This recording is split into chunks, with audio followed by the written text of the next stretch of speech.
दिनै बे नैथि साननि गिबि हाबाफारि बर' थुनलाइ आफादनि गोथार फिरफिलाखौ बिरहोबाय जोंनि मानगोनां सिबिजाथाव आफादगिरि डक्टर सुरत नार्जारि सारा आरो बिनि उनाव जोंनि गेदेमा मुंख्लंफोर हांखोनि मुभमेन्ट आरो सोमावसारनायाव मुंख्लं जानाय बिथांमोननो बिबार बावदों। बिनि उनाव गेदेमा थुनलाइगिरि बिथांमोननो बिबार बावदों।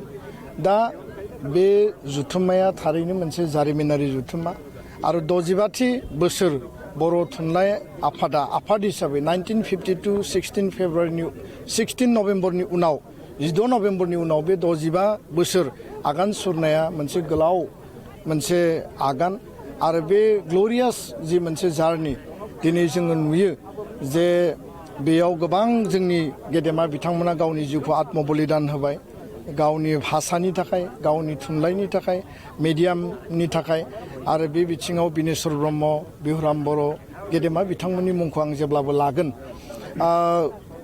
बे जुथुम्मानि गेजेरजों जोङो बयबो बर' थुनलाइ आफाद आरो लोब्बा आफादफोरा ज' लोगो नांनानै आरो थान्दैफोरा बर' माहारिया फैबाय थानाय 100 बोसोराव मा बिथिङाव खामानि मावलांगोन दिनैबो जोंनियाव राव बिथिङाव गोबां मावबावनांगौ दङ। खारन बर' रावखौ बर' मानसियाल' रायलायो आरो लासै लासै गुबुनारिया एसे दिनै सोलोंनाय बा स्कुलाव मिडियाम हिसाबै फरायनायखौ जों नुनो मोन्दों।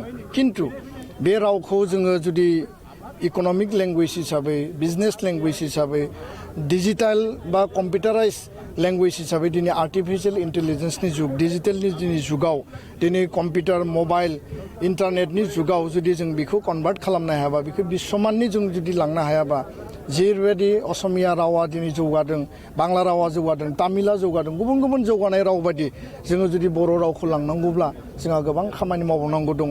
खारन 2003आव बर' रावा भारतनि जि माने नेशनेल माने रिकगनाइज लेंगुवेज हिसाबै 90 सिडिउलाव जायगा आवग्रिनो हादों बा जोङो मर्यादा मोन्दों आरो 2020नि एकर्डनि गेजेरजों आसामनि लोगो सरकारि राव हिसाबै माने जायगाखौ आवग्रिनो हादों बा जों गनायथि मोन्दों। खिन्थु बेखिनियानो जोंनि थाखाय साफिसियेन्ट नङा। जों जि अधिकारखौ मोनबाय जि मोन्थायखौ मोनबाय बे मोन्थायखौ लानानै जोङो बेखौ बाहायनांगोन फोसावनांगोन आरो बयनिबो एक्सेप्टेबल मोनसे राव हिसाबै जों बेखौ गनायनानै लानांगोन। दा बेखायनो राव बिथिङाव जोंहा गोबां मावबावनांगौ दङ गोबां चेलेन्जेस दङ।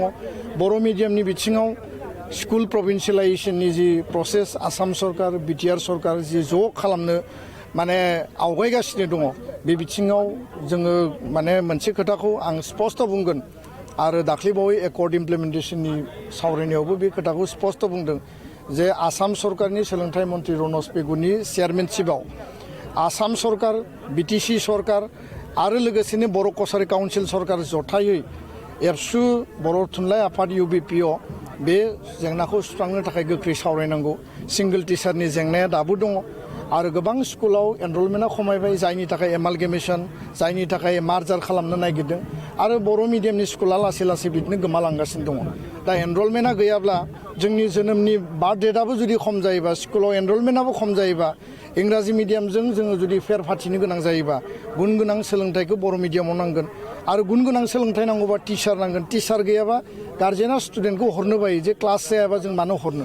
बे बिथिंफोरा जोंनि थाखाय जथेस्थ' चेलेन्जेस आरो चेलेन्जिं।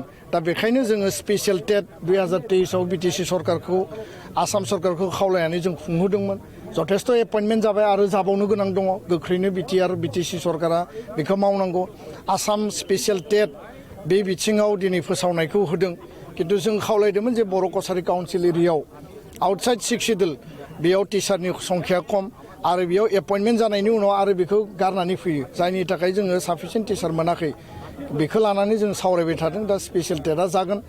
दा गोबां माखासे इस्युसफोर दङ बे बिथिंखौ आं बुंबाय। थुनलाइ सोरजिनायनि बेलायाव थुनलाइखौ जोङो मुलुगनां पर्यायनि थुनलाइ जों माबायदि सृष्टि खालामनो हायो। साहित्य एकाडेमि बान्था होयो थुनलाइ आफादाबो बान्था होयो आरो जोंनि लिरनायनि जे मानदान्दा जोंनि थुनलाइगिरिफ्रा यां राइटार सिनियर राइटार भेटेरान राइटारफ्रा जथेस्थ' खस्थ' खालामदों परिश्रम खालामदों। खिन्थु जोङो आरोबाव जोङो बेबायदि स्टेन्डार्डनि थुनलाइ सोरजिनांगोन जाय इंराजि थुनलाइ वेस्टार्न थुनलाइ बा गुबुन थुनलाइफोरा जिखौ दिनै बुकार नभेल मोननो हादों नभेल माने लिटारेचार प्राइज मोननो हादों गुबुन लेभेलाव जोङो गावखौनो जोङो जुदि लांनांगौब्ला दुलाराय बर' माहारिनि साननाय हनाय जोंनि माने मावनाय दांनायाबो बे लेभेलनि लासैनो जोङो लांनायनि थाखाय दिनै सम सफैबाय आरो बे मुलुगा जाबाय सृष्टिनि मुलुग आरो बे मुलुगा जाबाय गियाननि मुलुग बे मुलुगा जाबाय गावखौ डेम'क्रेटिकेलि आरो नैबे लिरनायनि गेजेरजों फोरमायनायनि मुलुग अब्लासो बर' हारिखौ बयबो मिथिगोन गोजोन्थों